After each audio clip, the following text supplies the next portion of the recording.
Bem, turma, tudo bem com todos? Eu me chamo Wagner Negreiros e é um prazer muito grande poder falar com vocês a respeito das próteses unitárias e múltiplas para implantodontia, tá? O termo unitário é simples e conhecido, né? A denominação múltiplas é seguida por alguns autores, né, no que concerne às próteses parciais fixas, certo? Então, sempre quando a gente comentar sobre múltiplas, entenda-se uma prótese que não compreende o arco completo, tá? E sim uma prótese parcial de 2, 3, 4 elementos, 5 elementos, numa arcada, ok? Então, hoje nós vamos nos ater a um estudo mais aprofundado do ponto de vista clínico, claro, para a reabilitação de implantes unitários, ou 2 ou 3 ou 4 implantes para próteses múltiplas em um arco dental. Bom, didaticamente, né, quando a gente estuda as reabilitações protéticas sobre implantes, a gente divide em unitárias, múltiplas e reabilitações extensas, né? Então, hoje, nosso objetivo é falar desde o planejamento, né, desde a observação do implante que chega, né, naquele nosso paciente, né, até a instalação final da peça protética, considerando coroas unitárias ou próteses parciais fixas ou múltiplas. Tá? Bom, nós podemos fazer próteses unitárias e múltiplas em segmentos anteriores ou posteriores, né? Nessa primeira foto, né, eu tenho aí um pilar preparado, né, um pilar de preparo, um pilar de zircônia, né, obviamente mais indicado no segmento estético, né, de primeiro pré, ou para alguns pacientes, segundo pré a segundo pré, né, na zona estética. E nessa segunda gravura nós temos um pilar sólido da Straumann, né, um pilar mais indicado para dentes posteriores, né. Então vamos ver um pouco dessas opções protéticas a partir de agora. Então, primeiro de tudo que a gente tem que estudar, né, ou compreender, né, como é que nós devemos selecionar os componentes protéticos, né? De que maneira a gente pode iniciar uma reabilitação protética, seja ela unitária ou múltipla ou uma prótese extensa, né, que compreende todo o arco. Então, não podemos fugir dessa tarefa, né, que é estudar um pouco dos catálogos, não estudar, né, mas ver várias vezes, né. Então, na minha entrada, no meu início dentro da área da implantodontia, eu fui muito persistente em estudar catálogos de algumas empresas que eu escolhi trabalhar, né. Na época, Sim, né, depois Neodente, né, Straumann, né.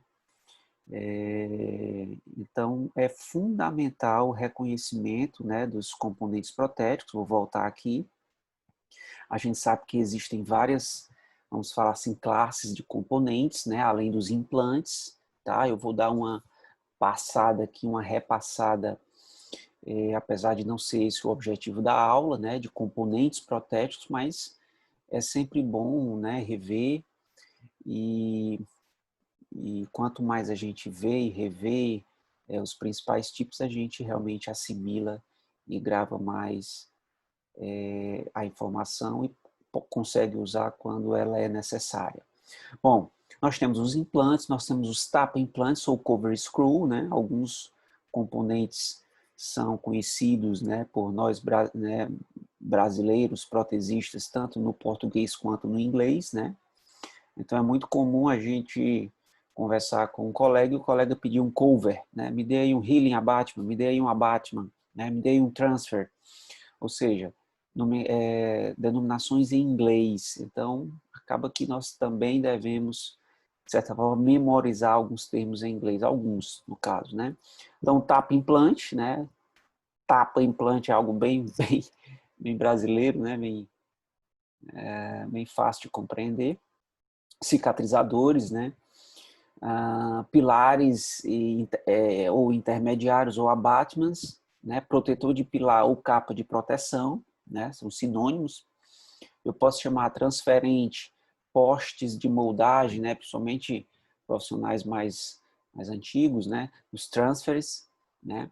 Análogos ou réplicas, né? Cilindros protéticos, parafusos e chaves e torquímetro. Então, aqui é um arsenal que nós temos que compreender, gente. Para começar a fazer uma unitária sobre implante, eu tenho que entender sobre essas classes de componentes. Professor, vai, eu tenho que entender sobre todos esses componentes da SIM, da Neodente, da conexão, da Titanium Fix, da Astrauma, da Nob. Não estou dizendo isso. Mais uma vez que eu vou, né, eu posso escolher 2 sistemas nacionais e um sistema importado para que eu, entre aspas, me especialize naquele sistema, né? Eu posso trabalhar com um implantodontista e esse implantodontista trabalhar com a empresa nacional X. Eu já sei que aquela empresa X, então ele vai me encaminhar um implante Codimos daquela empresa X, então eu já vou me apropriar, né, dos conhecimentos de reabilitação daquele implante, né? Então, se aquele implante é um Codimos da empresa Conexão, eu tenho que saber as diversas opções protéticas, né, para aquele Codimos Conexão, certo? Aí sim, eu tenho que saber, certo? Não é que eu vá estudar tudo de todos os fabricantes, que é impossível, né? São 20, 30 mil componentes que existem hoje dentro da implantodontia, é impossível alguém saber, tá? Então, implantes, a gente sabe que existem os implantes nacionais importados, os implantes lisos de superfície tratada, os implantes cujo formato é cilíndrico, cônico ou cilíndrico com ápice cônico, e eu posso usar o implante de forma imediata, com carga precoce, né, que é principalmente os implantes da Straumann, ou com carga tardia, né?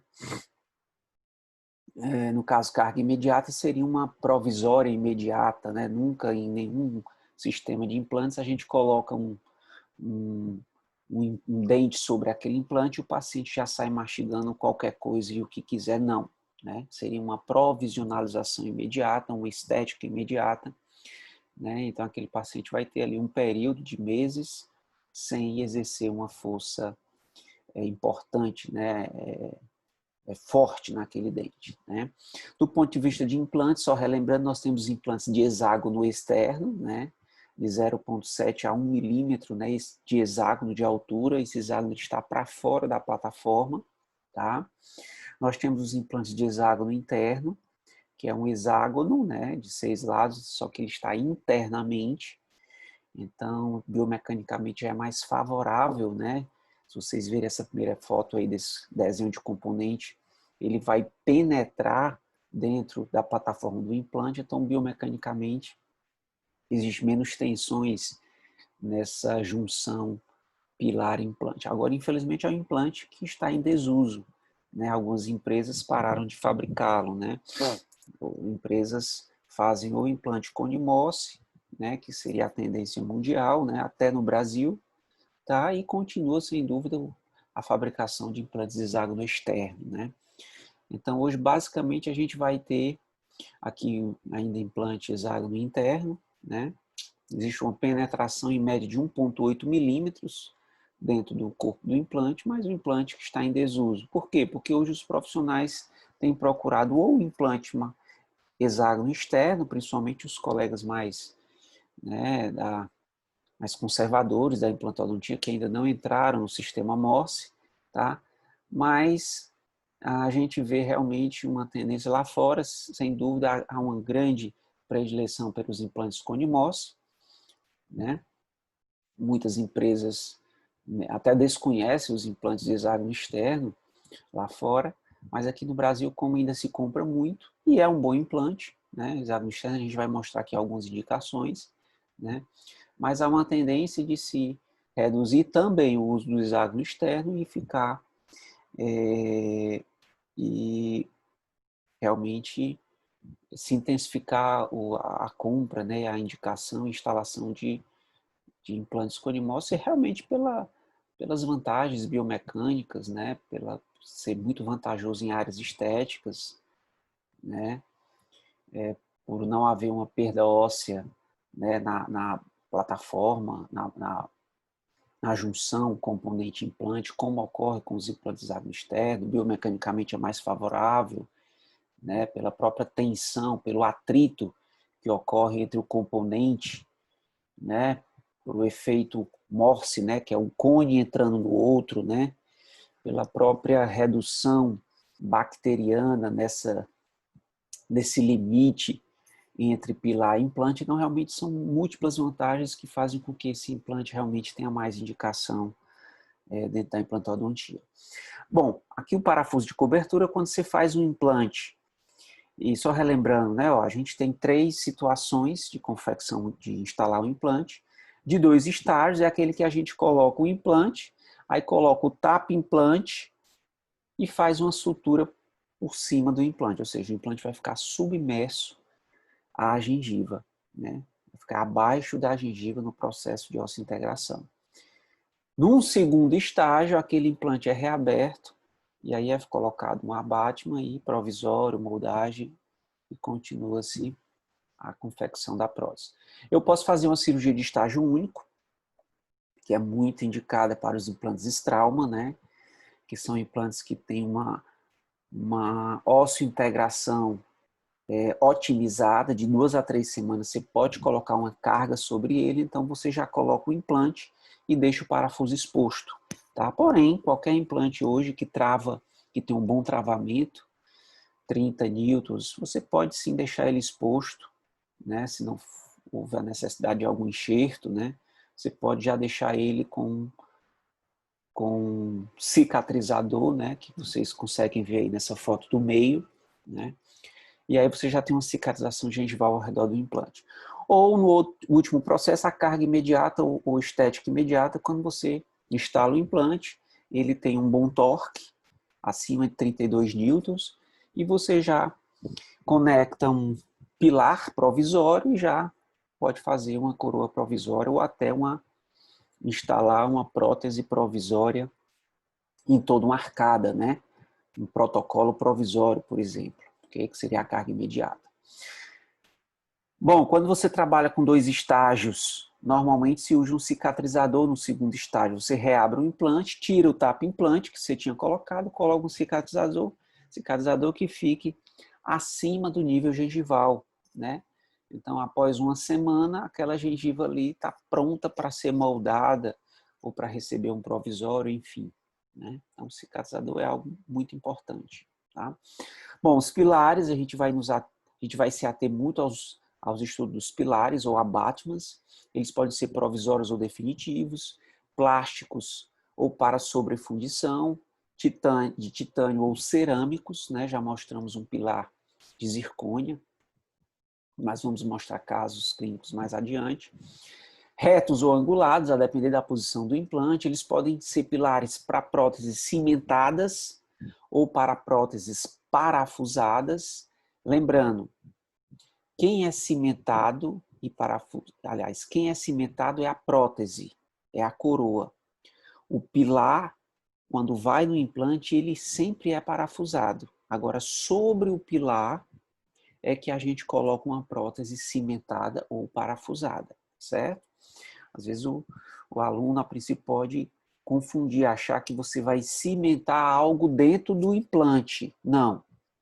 Todos os pilares você parafusa dentro do implante, né? Seja qual for o tipo de implante. Porém, aquele pilar, sobre aquele pilar, a gente pode usar uma coroa cimentada ou parafusada. Tá? Para próteses unitárias ou múltiplas, né? Diferentes cintas, a depender do nível gengival. Tá? Então, só uma demonstração rápida. Numa situação clínica em que nós parafusamos esse pilar, que é um Cera-One, né, um pilar que a gente dá um torque dele do implante com um torquímetro, 30 newtons. Depois a gente moldou, provamos a infraestrutura e depois temos uma coroa metalocerâmica aí, ó, semelhante às coroas convencionais sobre dente, e a gente vai cimentar sobre o pilar. Nessa outra situação, nós temos aí 3 mini pilares cônicos para fazer uma prótese múltipla, né? Fizemos aqui ela metaloplástica, melhor indicação é em cerâmica, mas para reduzir custos a gente fez ela em resina acrílica, né? Mas ela é uma prótese parafusada. Esse aqui é um pilar que eu só uso, né? O mini pilar cônico, só uso ele de forma parafusada. Nunca eu cimento nada sobre ele, ó. Ele já tem na base dele, vocês conseguem ver aí, um parafuso que vai receber na cabeça desse pilar outro parafuso transfixado na prótese, né? Que vocês conseguem ver nessa última gravura do lado direito, né? E aí a gente cobre com resina esses parafusos para que não fiquem vistos, né? E nem entrando bactéria, nem alimento, né? Para o nosso paciente, tá?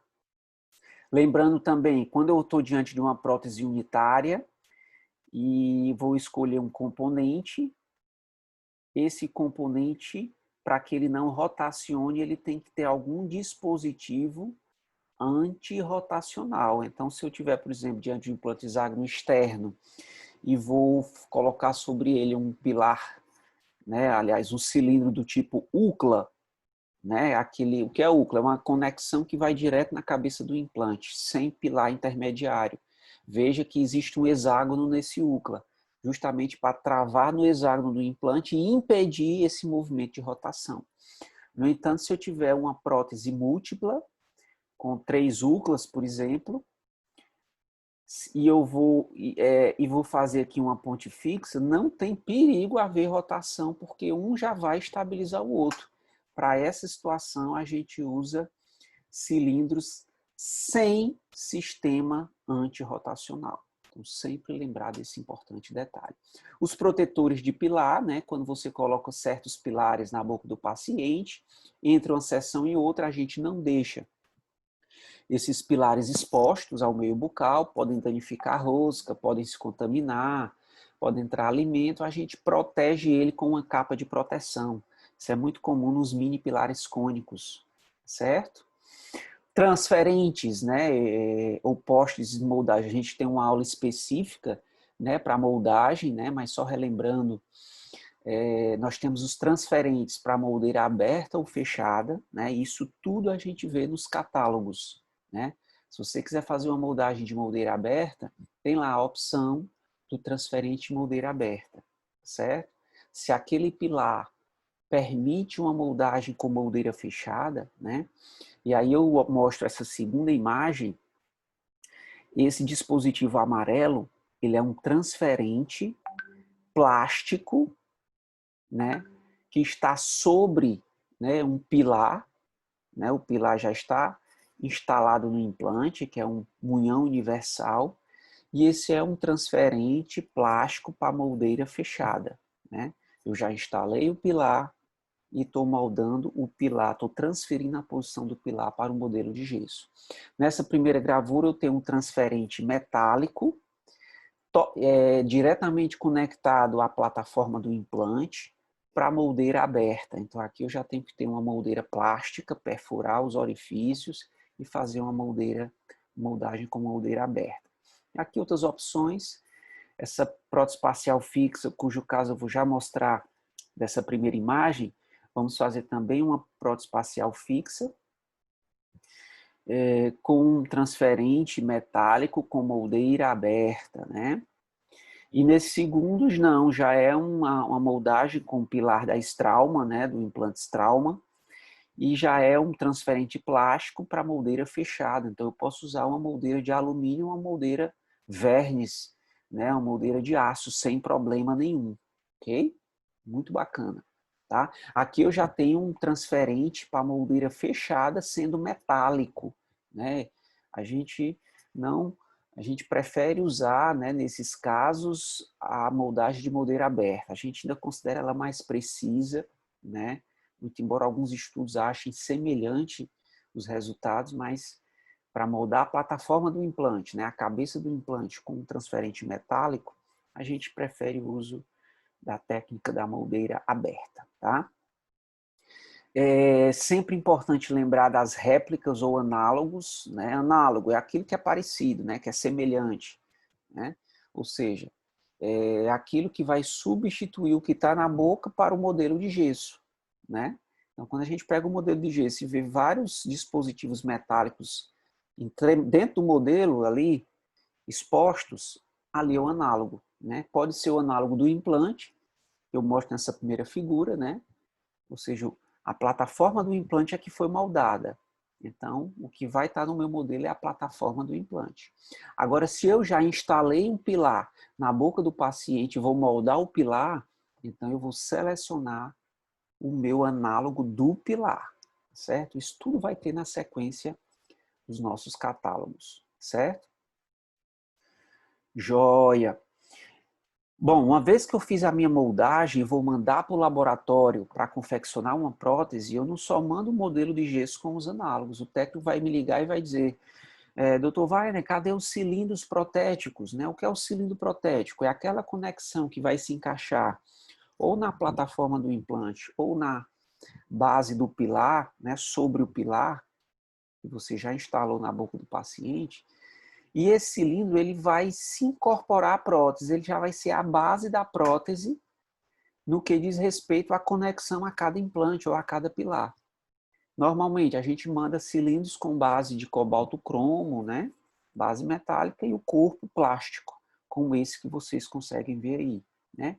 E aí ele vai fazer os conectores de um para o outro, vai inserar os dentes, a depender do tipo de prótese a ser confeccionada, tá? Entender que existem parafusos menores e maiores, alguns hexagonais, né? Cuja cabeça é hexagonal, outros quadrados, né? Que até permite mais retorques, né? Sem espanar. Os parafusos tipo fenda, que tem a cabecinha mais baixa, então são mais indicados quando o espaço interoclusal é menor, né? Então, basicamente, esses três tipos, né? Se for o implante Straumann, já é outra chave, né? Já é um parafuso em estrela, né? Já é um formato de estrelar, né? Já é outra chave, não é do sistema convencional que a gente tem, dos kits nacionais, a gente já tem que ter outra chave para conectar parafusos e componentes desses outros sistemas, né? Da Nobel já é uma outra chave, né? E aí, sucessivamente, tá? O torque, como é que eu sei? Sempre observar o fabricante. O fabricante, ele diz, ó, esse parafuso, ele sofre, ele pode chegar a 20 newtons por centímetro, né? Esse aqui não, 32 newtons, não, esse aqui 15 newtons. Então, sempre se ligar no que o fabricante indica para aquele determinado parafuso, tá? Entendimento também como funciona o nosso kit protético, né, é muito importante, né? Aqui nós temos o kit da Neodente, mas para trabalhar com os implantes nacionais, eu posso trabalhar com o kit da Sim, com o kit da Conexão, né? Eu, por exemplo, tenho um kit Conexão e um kit Neodente, né? E outras chaves até de outros sistemas, chaves avulsas, né? Por quê? Porque as conexões, né, que são essas aqui, ó, as chaves hexagonal, 1.209, quadrada, fenda, chave do mini pilar, todas elas são intercambiáveis. Eu posso trabalhar com um implante titânio fixo com a chave do kit da Neodente, não há problema. Agora, por exemplo, a chave da Straumann, que é essa que eu mostro para vocês, inclusive é uma chave única, então eu posso trabalhar, aliás, com ela eu só trabalho com implantes trauma, né? Um dia desse uma colega estava de frente para um paciente com a necessidade de fazer uma coroa provisória para um implante trauma e ela teve que buscar no meu consultório às pressas uma chave estrela, né? Ela não tinha, ela só tinha chave, o kit de chaves do sistema Brandmark nacional, né? Nos sistemas nacionais. Então, para quem tem essa possibilidade de receber pacientes com outras de implantes importados, seria bom adquirir as chaves também desses sistemas, tá? O uso do torquímetro também é algo primordial, ele basicamente é em três partes, que a gente faz uma fácil conexão, né? E um parafusamento. É sempre importante segurar com o polegar ou com o dedo indicador né, ele em boca, né, e apenas com um dedo, com o outro dedo, né, ó, um dedo lá na boca, fixando ele, né, a cabeça lá do torquímetro conectado à chave, e eu mexo apenas essa aleta fina, né, para procurar o torque indicado pelo fabricante, né? Se o torque é 15 newtons, eu vou na aleta até chegar a 15. Eu posso até dar uma conferência depois, mas eu não posso passar de 15, né? Então, sempre sentido horário para apertar, sentido anti-horário para desapertar, horário para apertar, anti-horário para afrouxar, ok? Bom, uma vez que eu tenho um implante, o paciente chegou com o implante, né? Primeira coisa que eu vou pedir a ele, você tem alguma referência desse implante, né? Você tem a marca, né? Você tem alguma etiqueta, né? Qualquer implante tem uma etiqueta, né? Então, se não, não, mas foi o doutor fulano que fez, né? Se você tiver dúvida de qual implante é aquele, você liga para o doutor fulano, pergunta qual é o implante. Se for um implante conexão, é importante que você tenha o catálogo, então você busque na internet o catálogo da conexão e aí, a partir daí, você tem a opção de selecionar todos os componentes protéticos para aquele caso, né? Então, eu tenho que saber o tipo de implante, a plataforma, tipo de implante, se é hexágono externo, interno ou conimó, se há plataformas, né? Se ela é um implante de pescoço reduzido, né? O narrow neck, ou regular neck, ou seja, é um implante regular, um intermediário, ou um implante de plataforma larga, né? No caso, em se tratando dos implantes de hexágono externo, né? Se for conimose, algumas empresas têm apenas um conimose, apenas uma plataforma para todos os tamanhos de implante daquela mesma empresa, né? Então é importante saber tipo e a marca daquele implante, né? É importante saber que tipo de prótese você vai fazer, se é uma unitária, parcial ou total. Daqui a pouco a gente vai ver quais os componentes protéticos disponíveis para essas situações, tá joia?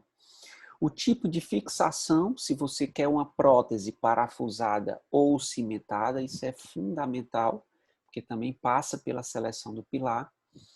E também o nível, aí a espessura do tecido perimplantar, que você vai também escolher se aquele pilar, se a base daquele pilar ela pode ficar ao nível da gengiva ou tem que ficar abaixo, né, do nível gengival. Então, a altura da cinta gengival, ela também é muito importante, tá? Outra maneira de você conseguir identificar o implante, radiografa aquele implante, né, muitas vezes pela anatomia da plataforma do implante, né, da base dele, às vezes você já vê se é um hexágono externo, interno conimose, né?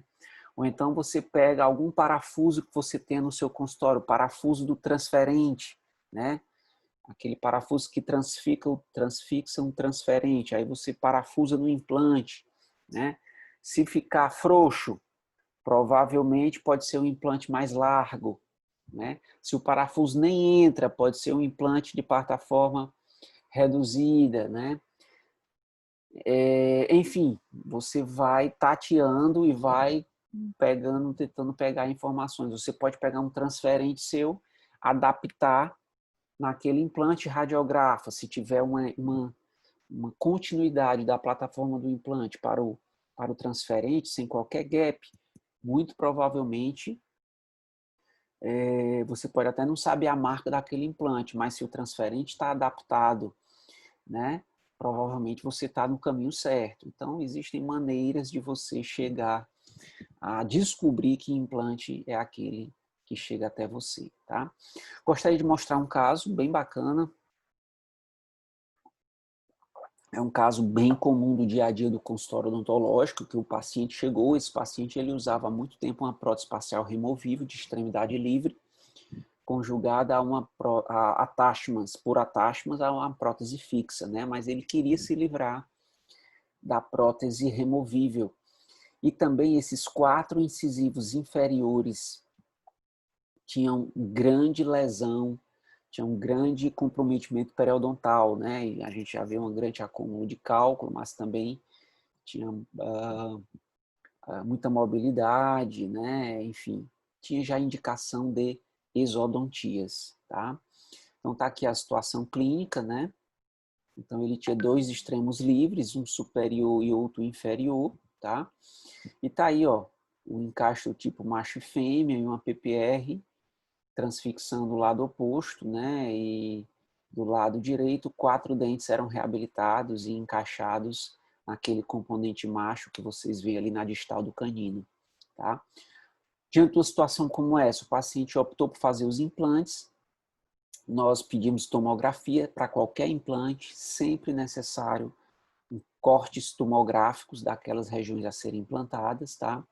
Sempre necessário também uma moldagem, montagem articulador, enceramento, né? Olha que enceramento bacana, feito pelo técnico. Duplicamos esse enceramento para o guia cirúrgico, ó. Então a gente vai implantar maxila superior, mandíbula posterior do lado esquerdo e mandíbula anterior, tá?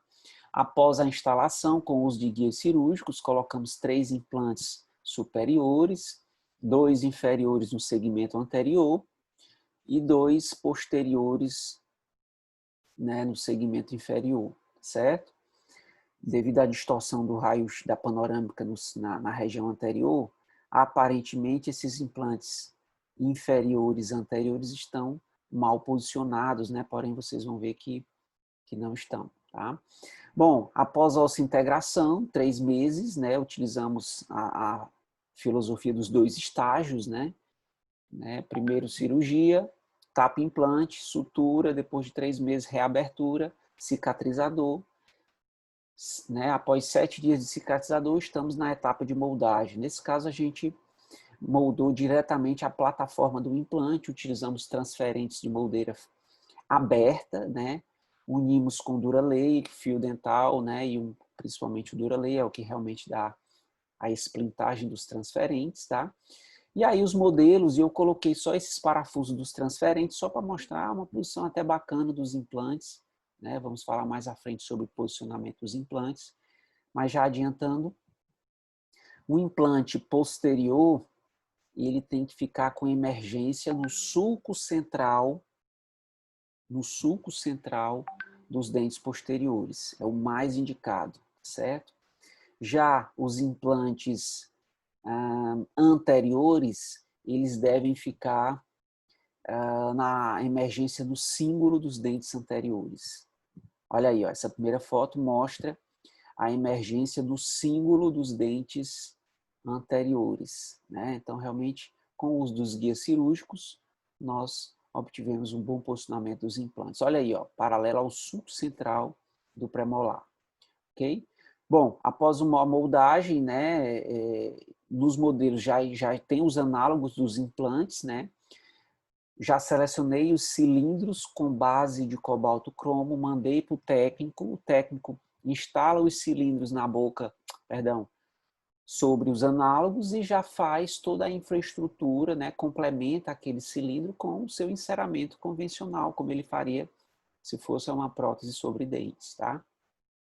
Depois ele faz a fundição, né, daquela peça protética, olha que bacana, fundição, tá? Então agora provamos, ó, é sempre bom radiografar as infraestruturas para ver essa continuidade entre implante, né, e infraestrutura. Não é bacana haver tensão ao colocar essa infraestrutura, não é bacana, não é certo ver gaps entre a plataforma do implante e a infraestrutura. Se houver gap, se vier tensão, ou se houver, a gente tem que seccionar com o disco de carbono fora da boca e unir para um procedimento de solda do metal em laboratório, tá? Aplicando a cerâmica, né, após as infraestruturas corretas, seleção de cor, registro interoclusal, voltou ao laboratório, aplicação da cerâmica, né? Vamos falar mais à frente, sempre que possível podemos fazer dentes individualizados, fazemos, porque facilita a higiene, né? No superior, como os implantes eram de menor altura, né, a gente preferiu splintar, eram implantes na faixa de 8 a 10 milímetros de comprimento, então a gente fez uma splintagem, certo? Anterior, inferior, como é uma prótese parcial fixa, tivemos que explantar os dois implantes, né? Tá? No momento da instalação, pegamos uma broca diamantada, cortamos esse componente macho, porque ele não teria mais função, né, de reter uma prótese parcial removível, tá? E aqui instalando nessa foto do lado direito, com o devido torque, né, de 30 newtons, porque é um parafuso quadrado, indicado pelo fabricante. E olha que bacana aí na pós-instalação imediata, né? Ó, olha que bacana. Espaço para limpeza, ó, isso aqui é fundamental, né? O protesista sempre deve se preocupar com esse espaço para higienização, tá? E aí o caso, a princípio, finalizado, porque esse paciente precisa, pelo menos uma vez no ano, retornar ao nosso domínio para a gente, se for uma prótese parcial fixa, né? Principalmente essa aqui, cujos implantes estão esplintados, né? Tanto a superior como essa anterior e inferior, a gente remove essa peça, a gente limpa os implantes com gel de clorexidina, a gente verifica se é possível um torque nos parafusos, senão a gente troca os parafusos, tá certo? Já as unitárias, essas unitárias posteriores, como ele vai ter uma grande possibilidade de limpeza com fio dental, semelhante a uma coroa unitária, então não teria tanta essa necessidade de uma remoção anual.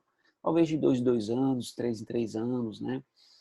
Você faz o controle clínico e radiográfico, muitas vezes já é necessário, mas as pontes fixas e principalmente reabilitações extensas, como protocolo, o retorno, ele é necessário para o dentista, tá? E aí, paciente feliz da vida porque se livrou de uma prótese removível, né?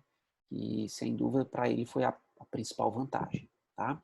Bom, se eu quisesse mostrar um slide para que vocês fixem, eu mostraria esse slide aqui de pilares protégicos, talvez o mais importante dessa nossa aula hoje, tá?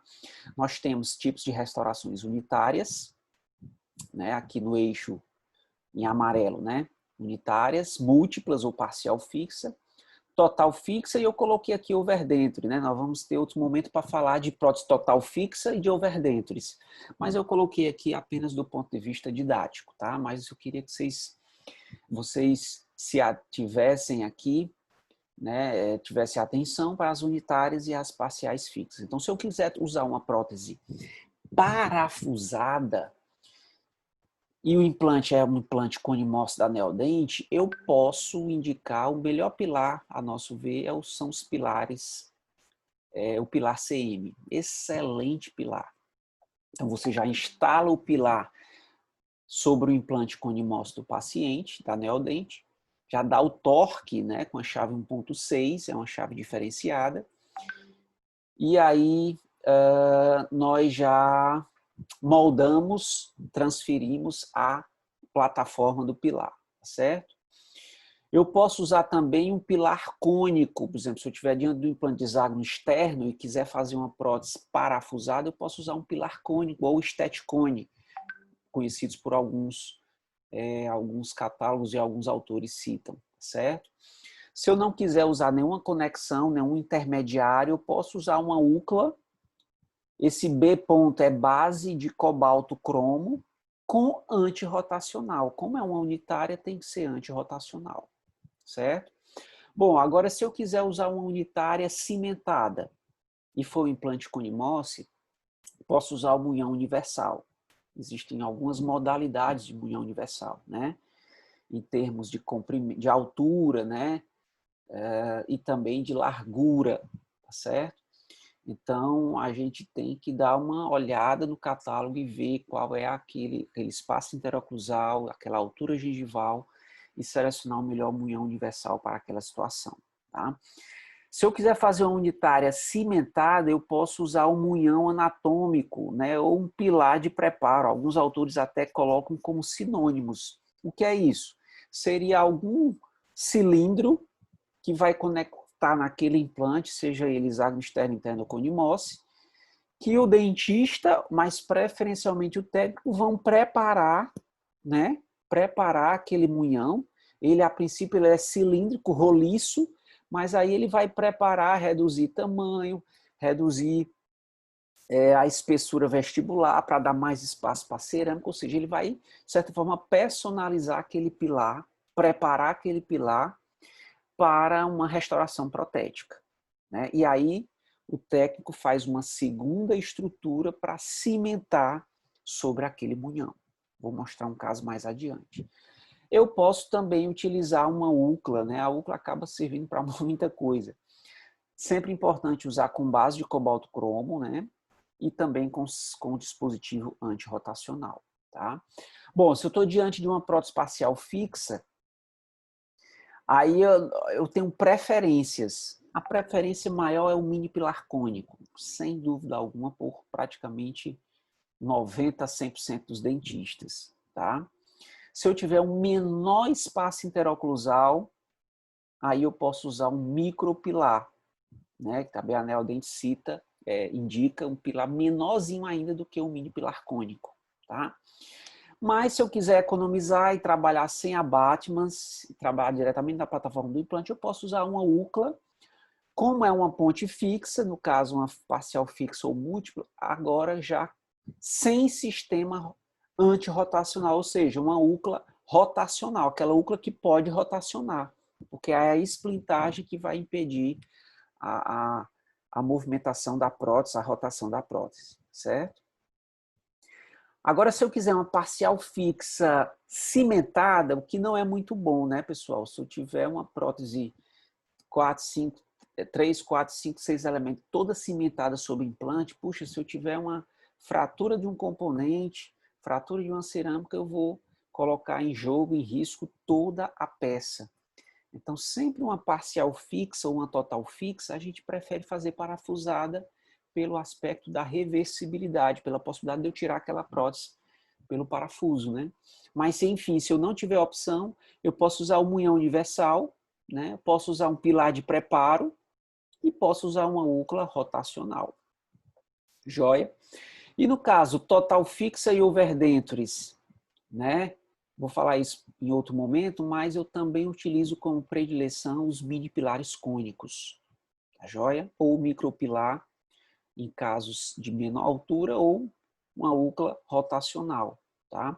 Se eu tiver que usar numa total fixa tudo cimentado, que não é desejável, os mesmos componentes das próteses múltiplas, que nós falamos acima, ok?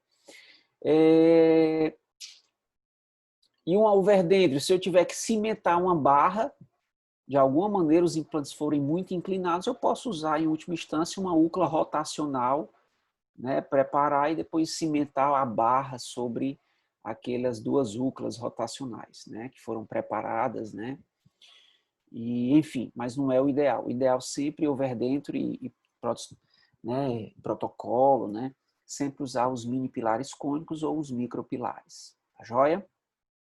Aqui só para mostrar para vocês as duas primeiras imagens, eu tenho munhões universais, né, de 3.3 e 4,5 para sempre para a prótese cimentada, tá joia?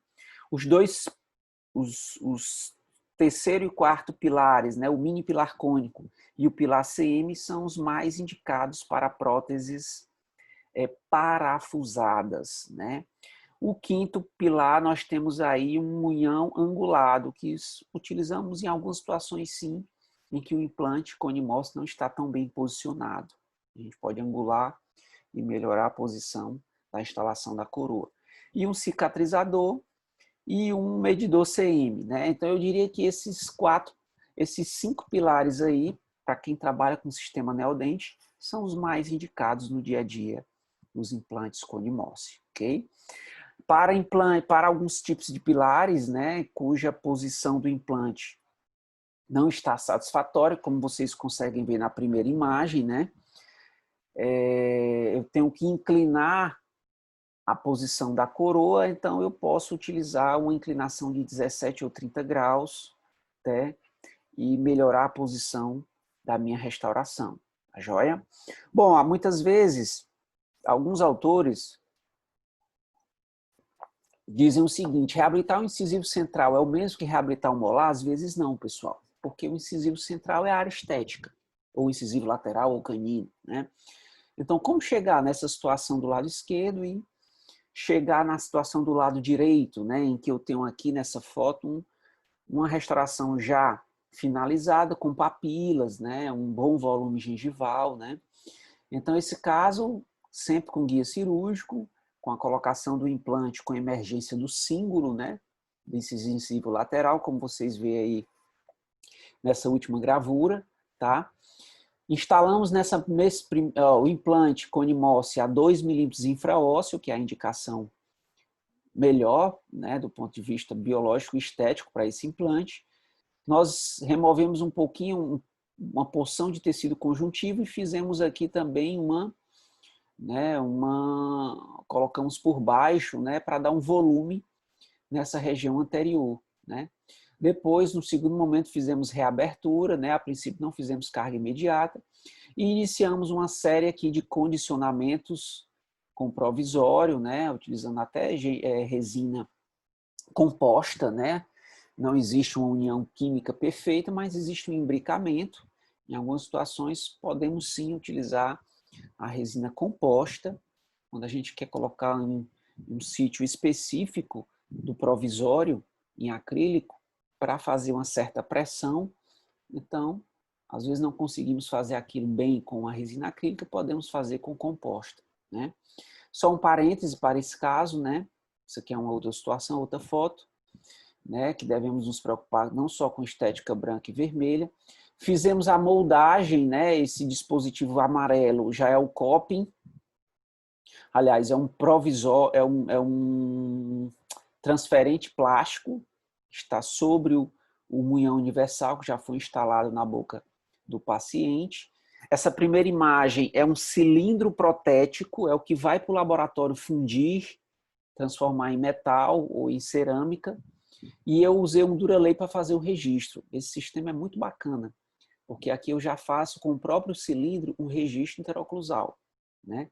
Muitas vezes eu já não preciso nem provar o metal, já posso até aplicar a cerâmica de imediato. Por quê? Porque eu já sei que o cilindro vai adaptar ao análogo e eu faço aqui só um registro em Duralay. Bom, preparei minha moldeira metálica, porque é uma moldagem de moldeira fechada, e transferi aí, ó, nesse molde a posição dos 3 munhões universais. Vazamento do modelo com as réplicas de quem? Do implante ou do pilar? Com a réplica do pilar, né? Porque eu moldei o pilar, a joia? Confecção das cerâmicas, né? Coroas unitárias, e aí a instalação, né? A gente vê que após como a gente fez um condicionamento gengival, as papilas realmente tomaram sua posição, fechando completamente o espaço negro, ó, um resultado final bem bacana, até do ponto de vista incisal, né? Aquela depressão também foi resolvida com o tecido conjuntivo, tá? O molar, a preocupação é menor, né, do ponto de vista estético, muitas vezes nem provisório a gente precisa fazer. Instalamos os pilares cônicos, ó. Aqui a gente quis fazer uma prótese parafusada unitária. Ora, os implantes como estavam bem posicionados, saindo paralelo ao subcentral, provando o metal, registro em Duralay, ó, com a prova do metal, e aí a aplicação da cerâmica, olha que bacana, os implantes aí bem paralelos ao sulco central, sempre optamos por próteses parafusadas, ó. E aí a finalização do caso, ok? Joia! Bom, unitárias e múltiplas, né? Então sempre importante saber qual é, só retomando, qual é esse implante, qual a conexão dele, qual a plataforma dele, no caso, né? Qual o fabricante. Eu tenho aí 3 implantes de hexágono externo. O primeiro de pescoço reduzido, pescoço regular e de pescoço largo, né? Então, nós ainda vamos reabilitar muitos implantes de hexágono externo que estão instalados aí nos últimos 30 anos no Brasil. Então, sempre entender que todos os fabricantes nacionais têm hexágono externo desses 3 tamanhos, né? Às vezes varia pequenos detalhes, milímetros ou décimos de milímetros de um para outro, né?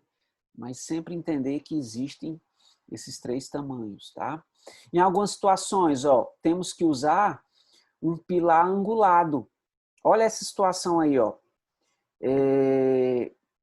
essa chave agora que está paralela ao sulco central nessa imagem clínica é após a instalação do pilar angulado. Ó. Agora sim, a coroa vai ter a emergência no sulco central, ó, ou pelo menos próximo ao sulco central. Esse implante ele foi mal posicionado, tanto no sentido mesiodistal, ó, ele ficou muito próximo ao premolar, né, muito para o lado do premolar, muito provavelmente foi implante instalado em alvéolo de extração, então às vezes o implantodontista ele procura o próprio alvéolo de uma das raízes do dente para instalar o implante, mas infelizmente ele fica numa posição ruim, tá?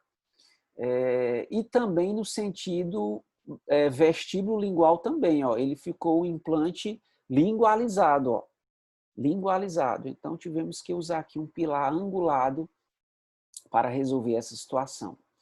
Bom, a altura da cinta. Se eu estou trabalhando numa prótese protocolo ou overdenture, eu deixo a cinta, a base do pilar, né, no nível da gengiva ou até acima da gengiva, porque até facilita a higienização pelo paciente, normalmente paciente idoso, né? Tá certo? Então eu deixo de 1 até 2 milímetros de cinta visível. Por quê? Porque aquela peça não vai nem ser vista, né? A base metálica não vai nem ser vista, porque eu vou ter uma prótese ali de cerâmica ou de resina que vai cobrir, de certa forma, a base dos pilares. Tá certo? No entanto, se eu tenho uma prótese unitária ou múltipla, como essa primeira imagem que eu mostro para vocês, aliás, esse caso que eu mostro para vocês, a base do pilar deve ficar escondida para que quando o paciente sorrir, não mostre a interface pilar-coroa. Então, se for numa região anterior, a gente deixa essa base de 1 milímetro abaixo. Se for em casos anteriores, podemos ir até 2 milímetros de tecido periimplantar, escondendo aquela interface, certo? Normalmente de 1 a 2, né? 2 milímetros às vezes já é muito, porque se for uma coroa cimentada, isso pode dificultar a remoção do excesso de cimento, certo? Então é sempre importante entender que ao receber um paciente, você tem que saber que tipo de implante é aquele. E, por exemplo, se eu for trabalhar direto na plataforma do implante, sem usar um pilar, eu posso utilizar um componente UCLA, que é aquele que vai direto na plataforma do implante. Eu vou usar esses componentes aí, ó. O primeiro é um transferente de moldeira aberta para moldar diretamente a cabeça do implante. O segundo é o análogo, que vai ficar dentro do modelo de gesso, tá? O terceiro componente aí que eu estou conectando com o parafuso é se eu quiser fazer um provisório nesse paciente, joia. Normalmente, provisório a gente faz com cilindro de titânio, ok? No caso, se for unitária, esse cilindro tem que ter o dispositivo antirrotacional. Se for um provisório de coroas de próteses unidas ou múltiplas, não pode ter o sistema antirrotacional, ou seja, tem que ser um cilindro rotacional. E esse último componente aí, um pilar, aliás, um cilindro protético com base de cobalto cromo, é o que você encaminha para o laboratório para já servir de base para o enceramento e futura fundição da peça protética. Por outro lado, eu vou fazer uma prótese múltipla de 3 elementos. Eu tenho 2 implantes e uma região central, que seria um pôntico. Vou fazer uma pontezinha fixa com pilares micro-unities ou mini pilares cônicos. Primeira coisa, eu vou torquear o mini pilar cônico com a chave que abocanha o pilar, né?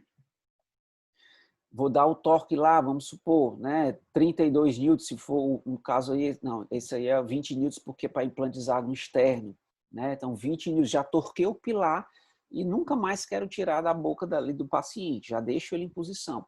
Vou pegar o transferente do pilar, que é esse transferente que está aí, né? O segundo, só que é o inferior, tá? Que é uma moldagem de moldeira aberta. O terceiro é o análogo, né? O formatinho de peixe, né? O quarto componente é uma capa de proteção plástica. O paciente, antes de ir embora, eu coloco aquela capa de proteção para proteger o pilar. O quinto, eu tenho um cilindro calcinável, totalmente calcinável, esse inferior, um cilindro de titânio superior. Esse totalmente calcinável a gente evita usar. Ele é muito baratinho, só que ele vai ser completamente fundido. Então pode ser que a base não fique com uma boa adaptação à plataforma do implante. E o último componente, se eu quiser fazer um cilindro provisório, aliás, se eu quiser fazer uma prótese provisória naquele paciente, eu utilizo um cilindro parafusado, né? E ali eu vou reembasar próteses acrílicas sobre aquele componente, né? E fazer um provisório enquanto o definitivo é preparado no laboratório. Então, gente, essa sequência aqui é a sequência talvez mais comum que vocês vão utilizar para implantodontia. Não resta nem dúvida do ponto de vista de próteses múltiplas ou próteses do tipo protocolo, seja ela em resina, seja ela em cerâmica. Foi prótese unida, seja implante de hexágono externo ou conimose, a gente utiliza muito esse mini pilar cônico e toda essa sequência de componentes, certo? Se for um pilar aqui, um pilar parafusado, né? Se for um pilar parafusado, acender aqui a luz, vocês me verem um pouco. Acender aqui a luz para ninguém dormir, tá certo? Aqui é um pilar Serauana, um pilar até em desuso, né? Pela maioria dos sistemas nacionais, né? A gente parafusava o pilar na boca, né? Que seria esse primeiro pilar metálico que vocês veem, né? O amarelinho, primeiro, o amarelinho é o transferente para moldagem de moldeira fechada. Depois a gente acopla o análogo do pilar, que seria esse formatinho de peixe metálico, pode ser também plástico. Tá? E depois o cilindro provisório e o cilindro protético. Seriam esses dois últimos calcináveis aí, se a gente quiser fazer um provisório, e o último que já seria enviado ao laboratório para confeccionar a infraestrutura, seja ela metálica ou cerâmica, tá? Então é sempre uma sequência, né? Só frisando para vocês, aqui eu tenho o UCLA totalmente calcinável, que custa 10, 20 reais, mas após você vai depender muito do técnico para fazer uma ótima fundição, não é bacana comprar essa, e sim gastar 50 reais a mais e comprar um cilindro com base de cobalto cromo, cuja base foi feita pela própria empresa, né, com a medida certa, sem, né, e já vai ser a base final da futura prótese. Então não tem como desadaptar, porque ela já vem pronta, né? Obviamente se for de uma marca de excelência, né? Preferível da marca daquele implante que você está trabalhando, ok?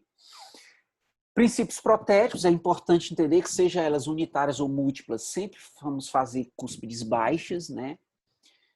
Cúspides baixas o paciente mastiga de forma semelhante, porém ele vai ter menos interferências oclusais, o que é muito bom para implantes. O implante não pode sofrer cargas laterais, né?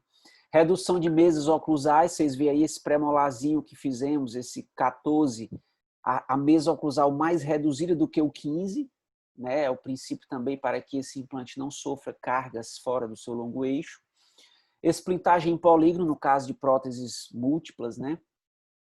Desoclusão por canino rápida, né? Por exemplo, esse canino aí seria muito bom deixar esse pré-molar sobre implante fora de desoclusão e uma oclusão apenas pelo canino, né? E redução de forças laterais, então sempre reduzir forças laterais em coroas ou próteses sobre implantes. Sempre interessante trabalhar como nós mostramos aquele caso, tomografia, moldagem, enceramento e guia cirúrgico, né? Ou seja, nós temos grandes possibilidades de melhorar a posição tridimensional do nosso implante quando nós trabalhamos com guias cirúrgicos, tá? Evitando situações como essas, terríveis, né? Ó, todos os parafusos vestibularizados, né? Olha a prótese provisória, já fica feio no provisório, imagine no definitivo, né? Tá aqui 2 implantes Conimorse já com provisórios, mas por que os provisórios estão tão feios? Porque os implantes estão vestibularizados. Ah, eu só uso implante Conimorse porque a estética é melhor. Falso. Tá aí o implante Conimorse, excelente, mal posicionado, a estética ficou terrível, né? Em provisório, imagina o definitivo. Então, não é porque o implante a Conimossi é o mais caro, enfim, é o mais biológico, né? É o que ossintegra mais rápido. Se ele não tiver numa posição 3D adequada, não vai ficar bacana, certo? É importante entender um pouco sobre linha de sorriso, perfil de emergência e espessura gengival, né? A gente já vem conversando sobre isso, né? Sempre em reabilitação oral, nos importa estética rosa e estética branca, né? Esse dente incisivo 21, o implante está totalmente vestibularizado, né? O colega fez uma coroa aí cimentada. Por quê? Porque o pilar ia sair bem na vestibular, não tinha opção de fazer um pilar angulado, porque a espessura perimplantar era muito pequena, não dava para esconder a cinta metálica, e esse paciente ficou com esse super incisivo aí, ó. Terrível, né? Um caso lamentável, um caso que só se resolveria explantando esse implante e fazendo um novo implante, provavelmente com um enxerto gengival para melhorar a situação clínica desse paciente. Então, sempre entender e compreender a necessidade dos princípios estéticos, né? Que Dario Adolph cita muito bem, que a gente já sabe, utilizamos para as próteses convencionais, mas o Dario Adolph ele foi muito feliz ao colocar a posição 3D do implante. 3D por quê? Porque tanto no sentido mesodistal, vestíbulo lingual e vamos colocar assim de cima para baixo, né? Vamos colocar inciso apical, né? Essa posição tridimensional do implante, ela é fundamental de ser bem colocada para que a gente tenha estética nas nossas reabilitações, tá? Para não acontecer isso, né? Olha, mais um super incisivo aí devido ao implante mal posicionado, tá? E em situações em que a linha de sorriso é baixa, você até esconde o problema. Olha que problema essa paciente tem. Olha que dentes imensos. Felizmente, ela tem aqui uma linha de sorriso que, aliás, ele, né? Esse paciente, ele até esconde, né? Tá? Mas quando o paciente não esconde, como esse outro paciente, o implante totalmente vestibularizado, né? Olha o tamanho desse incisivo, né? Infelizmente, olha que resultado terrível, gente. Que resultado pobre do ponto de vista estético, né? Cabe até um processo para uma situação como essa. Olha que coisa ruim que foi feita, né? Em algumas situações de implantes mal posicionados posteriores, a gente pode sim colocar um pilar angulado. Ó, com o pilar, essa foto inferior, agora sim, o parafuso está saindo na oclusal, né, no sulco central, paralelo ao sulco central. Beleza, tudo bem? Nem tanto. Olha a cinta metálica aí, ó. Ou seja, um pilar, ele até melhora a posição do implante, mas ele vai dar de presente essa cinta.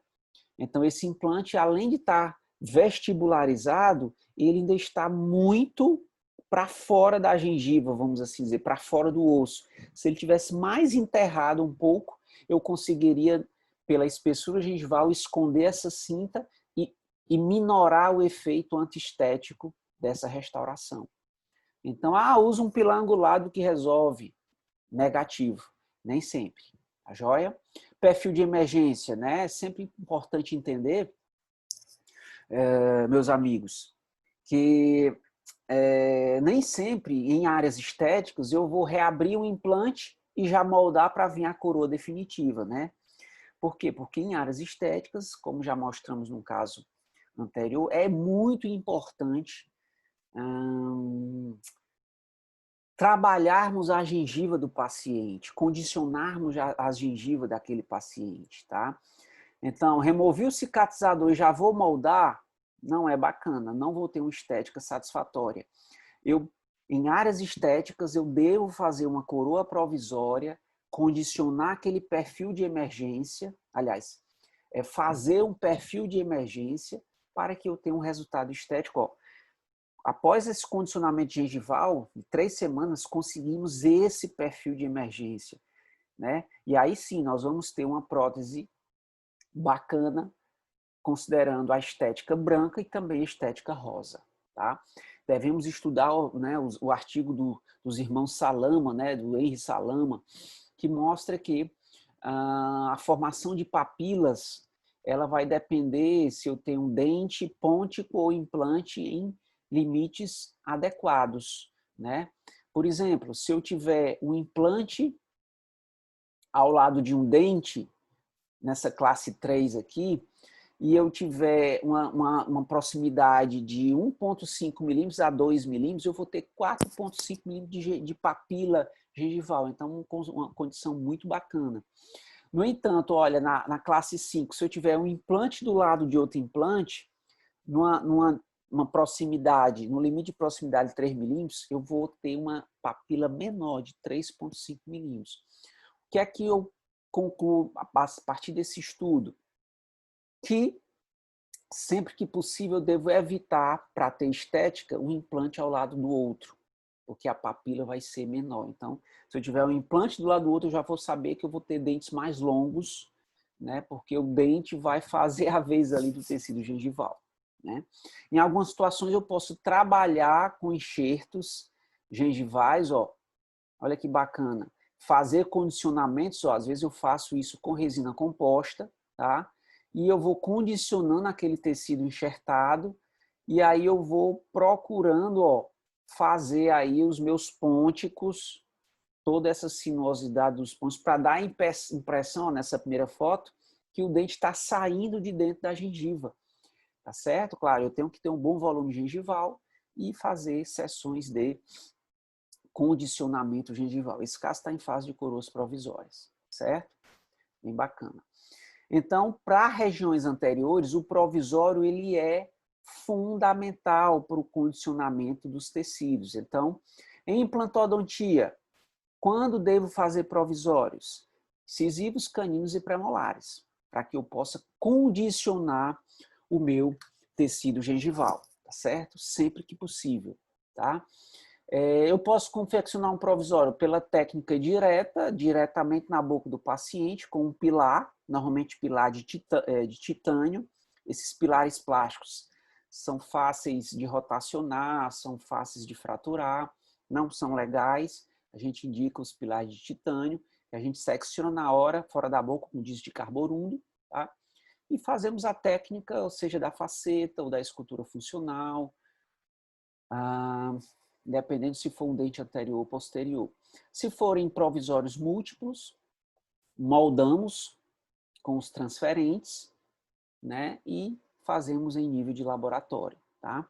Então está aqui uma coroa unitária, usamos aqui um componente plástico, que não é a nossa predileção, e aqui ao final iniciamos as sessões de condicionamento, né? Até esse dente 11, mais à frente a gente acrescentou resina composta nessa mesial, porque era um dente mais curto, do ponto de vista mesodistal, e a coroa sob implante já estava numa dimensão bacana, né? Paciente precisando também de uma adequação, de uma remoção de cálculo, foi feito na sessão seguinte, tá? Então tá aí, ó, já acrescentado resina e a papila gengival já tomando espaço entre o implante e os dentes adjacentes, tá? Para depois a gente moldar o perfil de emergência, que é o transfer personalizado.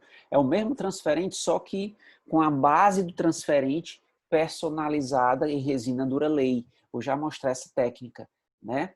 Então, uma vez que eu faço isso, ó, essa primeira foto do modelo, eu tenho aí uma gengiva artificial em silicone, tá? Personalizado, né, com todo o perfil de emergência que está na boca do paciente, que está na gengiva do paciente, né, no tecido pré-implantado do paciente. Tá? E aí eu tenho condição de ter uma estética bem mais satisfatória. Não só estética branca, mas também estética vermelha ou rosa. Tá? Então, olha essa primeira situação, se eu já tivesse moldado diretamente o caso, sem papila eu não ia ter um resultado bacana. Só que agora, essa outra situação, eu trabalhei com provisórios e aqui eu já tenho um perfil de emergência, está só faltando aplicar a cerâmica. Ó. O técnico agora vai aplicar a cerâmica nesse espaço compreendido do perfil de emergência. Vai ter um resultado bem mais satisfatório. Tá? Quando é que nós conseguimos uma estética muito bacana? Quando trabalhamos com carga imediata. Né? A própria cicatrização do implante e a cicatrização gengival já vai levando a estética dos tecidos perimplantares. Né? Uma condição muito legal quando o implante trava bem e a gente, obviamente, deixa em infraoclusão e aquele caso ó, já vai tendo a cicatrização também no período de osso-integração do implante. Né? Mais à frente, muitas situações é só remover a coroa e já moldar para fazer o definitivo. Muitas vezes não precisa nem fazer sessões de condicionamento, certo? E também quando a gente, principalmente quando a gente também trabalha com enxerto de tecido conjuntivo, certo? Como chegar a um resultado como esse, ó? A um resultado de estética branca e vermelha adequado? Implante bem posicionado, né? Carga imediata, ó, foi feita carga imediata, olha a papila aí, ó, totalmente preenchendo, né? Deixando aquele espaço ali de pelo menos 5 milímetros da crista ao ponto de contato. Olha a margem bem bacana aí, ó. Moldagem, né? Implante da estrauma e olha o resultado final obtido, né? Com uma estética perimplantar também bastante positiva. Então, no caso, o fato de ser carga imediata já permitiu também a formação desse perfil de emergência de forma satisfatória. Como eu já comentei, dentes posteriores, o cuidado não é tão grande em relação a papilas, né? Até pela pouca visualização. Aqui nós temos o implante, uma área molar, hexágono externo. Vamos fazer uma coroa provisória. Ó. Primeiro de tudo, marcamos na boca com uma canetinha, né, onde cortamos esse pilar, tiramos esse pilar, cortamos ele com disco de carbono fora da boca, voltamos ele para a boca do paciente e fizemos a técnica. Não, utilizamos aqui podemos fazer tanto a técnica da escultura funcional, como nesse primeiro provisório aí, como também podemos usar até uma técnica da faceta para molares, né? Não tem problema nenhum, também podemos fazer técnica da faceta para molares, que foi o que a gente escolheu. Olha que bacana, utilizamos um molarzinho já bem, uma anatomia bem semelhante, pontos de contato já conseguidos, né? Então, muito prático fazer um molarzinho provisório, ó. Finalizamos ele todo na boca e depois parafusamos o nosso molarzinho provisório, tá joia? Como moldar o perfil de emergência? Então, essa técnica é muito comum, né? Se eu for moldar, se eu for moldar direto com o transfer na boca do paciente, essa papila, esse tecido vai murchar, né? E eu não vou moldar o perfil de emergência da maneira correta. Vai ter um colapso, um colabamento do tecido gengival. Então, como é que eu posso fazer isso? Eu posso moldar não diretamente o meu implante, mas eu posso moldar a base do meu provisório. Se o meu provisório está bem bacana, determinando um bom perfil de emergência, eu posso moldar o pescoço do meu provisório. Como? Tiro o provisório da boca do paciente, encaixo ele no análogo próprio para aquele implante, mergulho provisório e análogo num potezinho, né, com silicone, dentro de um pote DAP, aquele silicone vai tomar presa, depois eu desparafuso o meu provisório, posso até voltar o provisório para a boca do paciente, enquanto eu finalizo a personalização do meu transferente, e aí eu vou encaixar o meu transferente no análogo que está lá enterrado no silicone e vou preencher com Duralay ao redor, entre análogo e entre o silicone. Olha que bacana, no final eu tenho o meu transferente personalizado, vai para a boca do meu paciente, sofrer o processo de moldagem, passar pelo processo de moldagem. Até no final eu ter o meu resultado bastante satisfatório do ponto de vista da estética branca e rosa. certo? Olha que bacana, quando eu moldo o meu né? Ó, então, diversas situações eu posso moldar o meu perfil. Posso fazer diretamente na boca? Não é legal, né? Eu colocar resina acrílica Duralay diretamente em contato com a gengiva, não é bacana. Eu posso até fazer com resina Flow, né? Se eu não tiver tempo de fazer essa personalização indireta. Ah, eu estou sem tempo, vamos fazer em resina Flow, né? Coloco o transferente na boca do paciente e rapidamente injeto a resina Flow e polimerizo. É uma opção, certo? Certo? Tá aí, ó. Sempre também a gente prefere colocar uma hélicezinha, né? Seja em resina ou em alguma broca, para que esse transferente não rotacione dentro do molde de silicone. Tá aqui, ó. Técnica direta com resina Flow é uma opção. É menos traumático do ponto de vista químico para o tecido gengival. Tá aí, ó. Personalização com resina Flow. Também seria possível, sim. Tá joia? Bom, eu posso fazer também provisórios múltiplos se eu tiver aqui 3 dentes. Puxa, eu fazer 3 dentes individuais na boca do paciente, 1 hora, 2 horas de sessão? Não. Moldo e faço em laboratório, já recebo as 3 coroazinhas em laboratório. Vou ter custos adicionais de análogos, de transferentes, pagar laboratório, porém é algo mais prático, dependendo da rotina do dentista, isso pode ser vantajoso. Tá? Aqui um caso com implantes Straumann, né? Então, que fizemos um ajuste, porque esse pilar permite ajustes na boca, né? Um pilar pode ser preparado. Moldamos esse pilar e nessa última foto inferior, já um provisório de 4 elementos também feito em laboratório, né? Para serem cimentados nesses pilares da Straumann, pilar sólido da Straumann, certo? Outra indicação aqui, feito diretamente na boca do paciente, personalizando aqui esse componente, que é uma úcula ou um pilar de titânio, que a gente secciona e vai adicionando resina, depender da técnica que a gente escolher. Tá? Ah, e se aquele dente não puder receber o implante, eu posso fazer uma prótese removível dessa maneira, né? O paciente não ficar sem dente, do tipo aparelho ortodôntico, né? Mas com cuidado para que não haja um trauma no enxerto ou no implante para não prejudicar a sua integração. Então, é sempre importante entender que alguns pacientes têm um biotipo periodontal plano espesso e outro fino e festonado. Esse fino e festonado é aquele paciente que tem osso mais fino, papila mais triangular, dentes mais longos, né? Esse primeiro não, dentes mais quadrados, gengiva mais espessa, né? Que é esse tecido mais fibroso. É sempre bom delimitar em que tipo de paciente a gente está trabalhando, né? Porque isso define o prognóstico do caso, né? Muitas vezes a gente tem que se ater. Pascal Martin fala muito disso, né? Alguns casos você pode ter recessões e papilas restaurar, ter uma baixa recomposição de papilas para aquele tecido fino e festonado, sem dúvida alguma, tá joia? Então, em algumas situações, a gente tem que fazer outros diversos procedimentos, como esse que eu mostro para vocês, para reduzir riscos estéticos, né? Que é que a gente faria para não escorregar na casca de banana. A gente remove um dente já condenado, né? No caso, esse central condenado. A gente sonda aquele tecido ósseo na parede vestibular, tá? A gente coloca o implante com guia cirúrgico, né? O implante ele tem que ser guiado pela prótese e não pelo osso.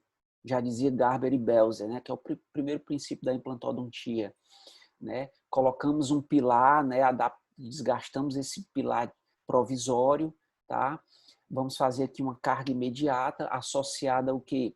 Preenchimento do gap, ou seja, do biomaterial entre o implante e o osso, e também um tecido conjuntivo para garantir uma gengiva, uma espessura gengival adequada. E está aí o processo de sutura, né? E aí, ó, após 2 meses, olha que uma abundância de tecido gengival, e aí nós estamos aí, nesse caso, condicionando esse tecido, ó, um tecido, ainda bem que o tecido enxertado deu um bom volume, né? E aí, nesse caso agora, nós estamos condicionando para finalizar a restauração, tá? Quando não fazemos enxerto, ó, um dente condenado, até fistulado, né?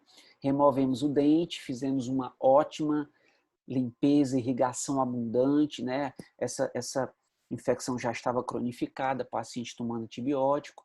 Então, olha, perda óssea lá em cima. Então, uma vez um dente fraturado, esse dente deve ser removido o quanto antes, porque a perda óssea ela vai aumentando drasticamente, né? Implante na posição adequada, regeneração óssea com osso e membrana, coroa provisória, ó, mas nesse caso não fizemos enxerto, tá?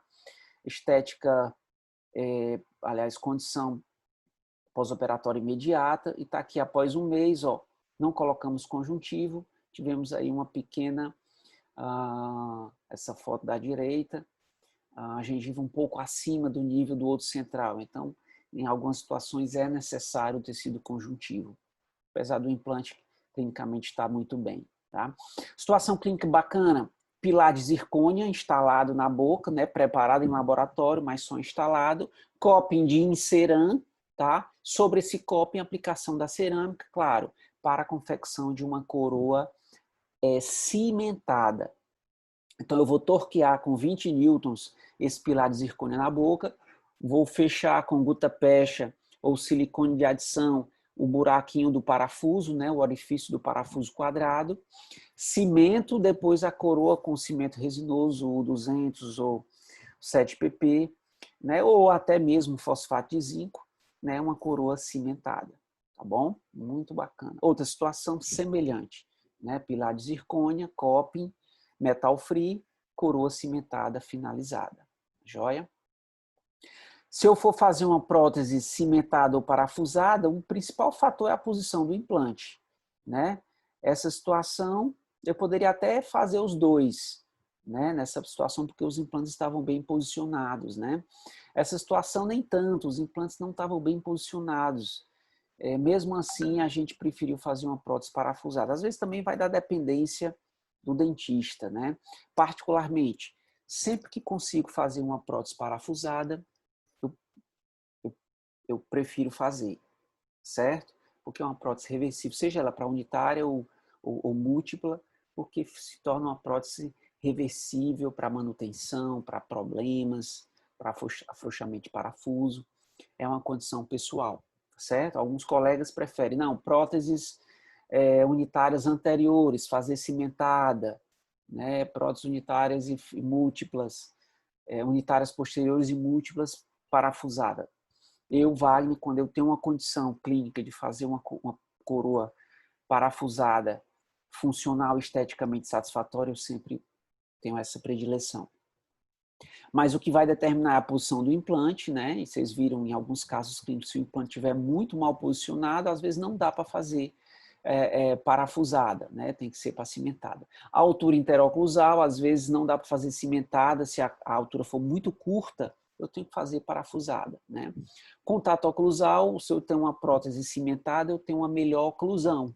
Por quê? Porque eu não vou ter orifício na sua coroa, né? Na plataforma, na mesa oclusal, né? Então, sem dúvida, do ponto de vista estético e de contatos oclusais, a cimentada é superior, tá? E do ponto de vista da manutenção, a parafusada ela é muito superior. Então, você vai pesar situações, aspectos clínicos e também preferências do profissional, tá joia? Esse caso aqui, ó, um caso feito num curso, os implantes estavam bem vestibularizados, optou-se por 2 peças cimentadas posteriores, né? Ó. Aliás, não é bacana do ponto de vista da reversibilidade, né? Da manutenção, né? A paciente temos que deixar aqui espaços para a limpeza, enfim.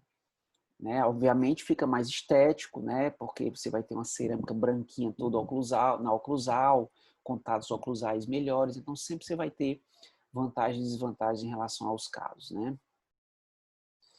Tem um caso grande de uma coroa, uma prótese extensa cimentada, né? Um risco muito grande, né? 12, 14 elementos cimentados é um risco muito grande, tá? Uma situação aqui, ó, duas coroazinhas unitárias, né, moldado com a moldeira individual, né, Você pode fazer um modelo individual em laboratório ou você mesmo fazer.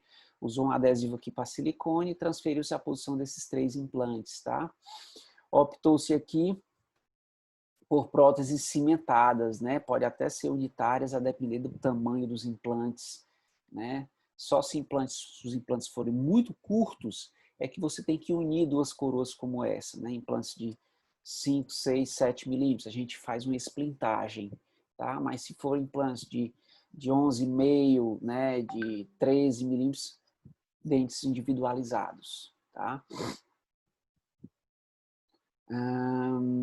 Hexágono externo e interno, só um pouco de teoria, tá? Esses trabalhos mostraram que as tensões no implante de hexágono externo são maiores na conexão pilar base do implante do que nas conexões internas, né, no hexágono interno, certo?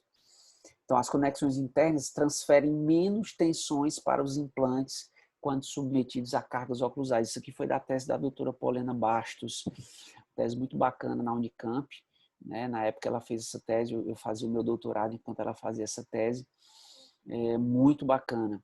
Né? E ela viu também que a concentração das tensões é maior para os implantes de hexágono externo ali no parafuso, né, na região dos parafusos. Ela viu isso com análise fotoelástica. Ao passo que, em relação ao osso, é igual do ponto de vista de tensão, hexágono externo e conexões internas. Porém, na região ali do componente da base do pilar e o implante, existe uma maior tensão para os implantes de hexágono externo, certo? Não é que o externo seja tão ruim, mas as conexões internas são superiores do ponto de vista biomecânico, certo? Por isso que hexágono externo a gente indica mais para dentes esplintados, para próteses extensas, né? Porque aí você vai ter uma estabilidade de todo o conjunto, tá certo? Então, o implante hexágono interno apresentou maior grau de estabilidade para as restaurações unitárias. Então, unitárias, a predileção por conexões internas, seja ela hexágono interno ou principalmente implante Cone-Morse. Tá? Então, é isso que a gente vê hoje. Qual tipo de conexão indicar? Hexágono externo para próteses múltiplas ou principalmente extensas, principalmente quando aquele implante pode ficar numa posição muito difícil, né? Em que muitas vezes a reabilitação com implante Cone-Morse pode ficar dificultada pela dificuldade de um pilar adequado para aquela situação, de um abattement adequado. Apesar de que não, atualmente, como eu mostro aí na última frase desse slide, existe uma tendência de maior uso do Cone-Morse para todas as situações, né? Então, eu, Wagner, né, já há alguns anos, né, não compro mais implante hexágono externo. Tenho usado implante Cone-Morse para 100% das situações, pelas vantagens biomecânicas e estéticas, certo? E como eu comentei, os implantes hexágono interno estão em desuso aqui e fora do Brasil também, tá?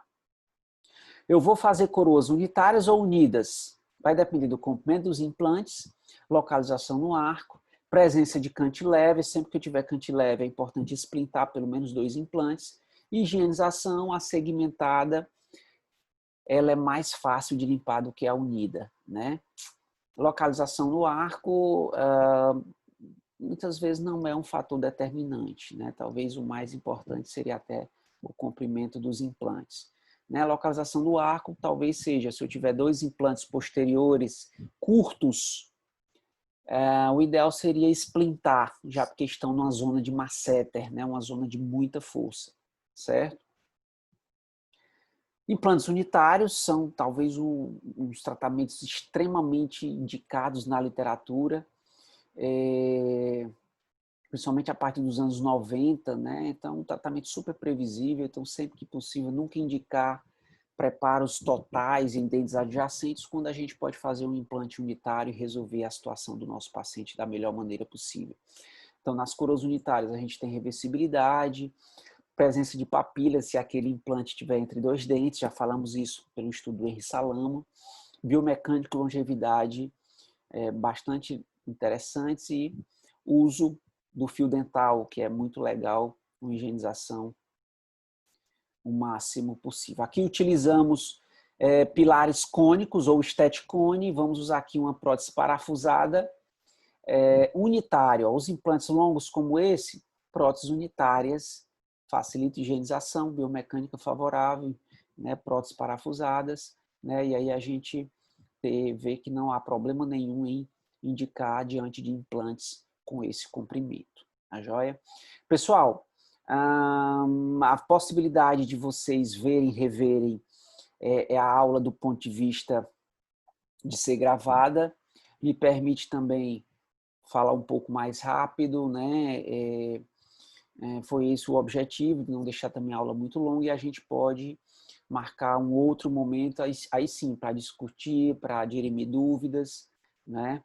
Para que esse entendimento de reabilitação de coroas unitárias ou múltiplas fique o mais tranquilo para vocês, né? O mais eficiente, tá joia? Então eu gostaria de agradecer imensamente a atenção de vocês, tá? E aqui eu finalizo essa nossa fala de hoje, ok? Muitíssimo obrigado pela atenção de vocês.